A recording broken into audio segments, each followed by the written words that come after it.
Together we can eradicate infectious diseases, and we would like your help. Let's see how a communicable disease spreads and how we can stop it. First, let's look at the average case of an individual who catches a disease. We will use COVID-19 as the example.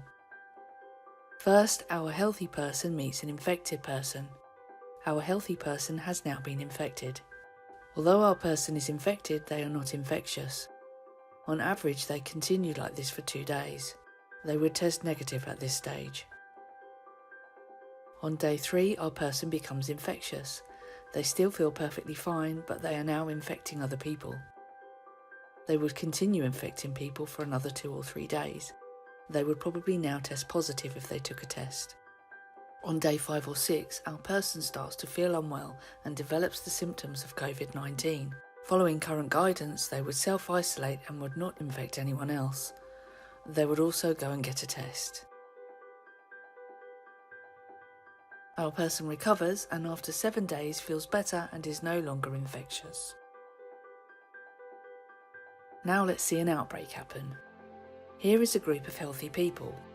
We are about to watch the disease spread through this group, and each person will pass it to about 2 other people. Scientists would say the reproductive number is 2, or R equals 2. You can see that COVID is spread before the infectious person feels ill and self-isolates, and that more and more people catch COVID. This is what happens when we have a wave. Okay, we don't want waves, so let's rewind and try again. Now we will watch a first-generation digital contact tracing app try and stop the wave by asking people who may have been infected to isolate before they spread it further. Let's pause. The app has sent 2 warnings because these people were close to the person who fell ill, but we can see the warning arrives too late as those people have already spread it further.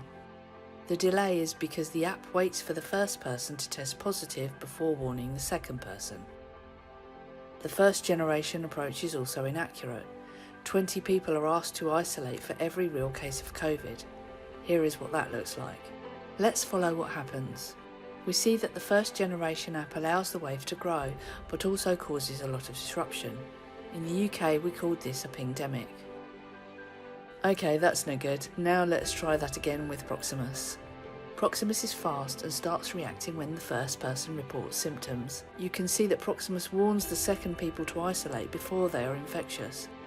And Proximus is accurate, so fewer other contacts of the first person receive warnings. Proximus prevents the wave spreading, it has acted as a digital vaccine, and of course there is no pingdemic.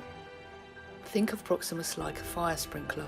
We cannot stop a spark, but we can extinguish the fire before it gets hold. We have just seen the basic science of digital contact tracing. There are about 15 other success factors we would love to talk about, but the key is to be fast and accurate. Only then can you warn people before they're infectious and stop an outbreak. Proximus, the digital vaccine.